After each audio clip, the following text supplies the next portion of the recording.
Hello everyone, welcome back. Today we're going to look into, we're going to focus on the button of inventory.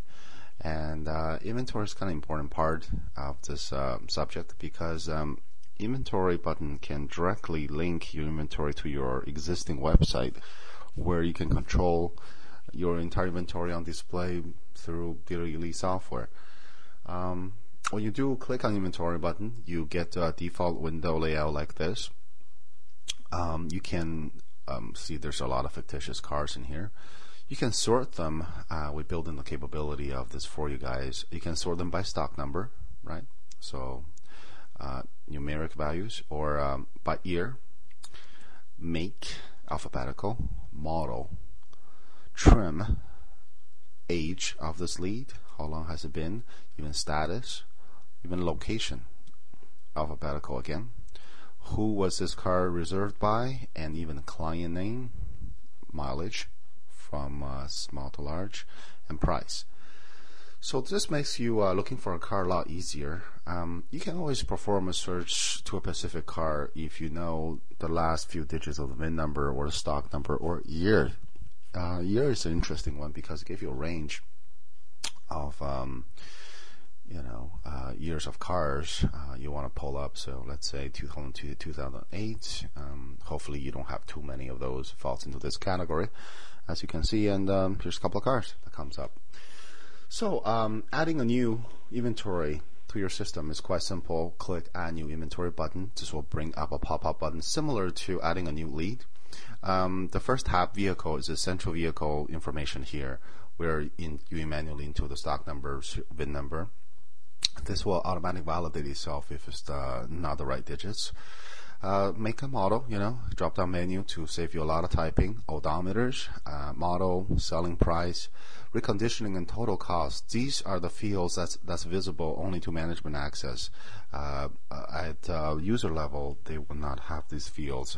They will actually be blanked out. And you can check mark whatever the options this vehicle have. They're organized, as you can see, air conditioning, climate control, power window, door locks, sunroof, by different categories of options. When you do click on this feature tab here, what does that do is that actually kicks in a featured vehicle into your website as you have certain spot reserved for that space. Sometimes dealer can have 4 or 5 or 3, and this will bring the car into that featured spot. CarProof link, it's something we have added recently. This, if you have the CarProof report already done, and that will offer you a link on the browser of your window. What I mean by that is, if I opened up my Firefox here, browser means this part of the window. CarProof report should give you whatever that link is, copy it, and then you can literally paste back into this area where the CarProof will display for the customers, which is a neat little feature with that. And remember, any changes you're making here, you must press save. Vehicle images is where you take your digital camera, go take some pictures of a car, hit browse, and find the location of that image and upload them. You have 8 images per vehicle.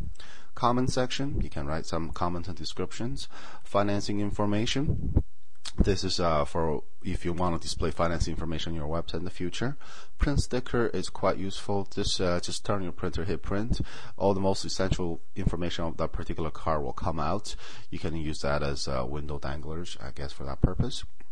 Print inventory. This is another really useful feature. When you press this, it will literally bring up this window called, you want to print this selection, sort by year or make, your choice, and then hit print. This will give you a quick snapshot of your entire inventory that you have in there. Delivered vehicles, this goes by what you consider customer's car that's been sold and delivered. So once you classify that lead as delivered, vehicle attached to that lead will be considered delivered vehicles. So if you want to dig up some older files that you can no longer find the customer information on, this probably will be a good place for that.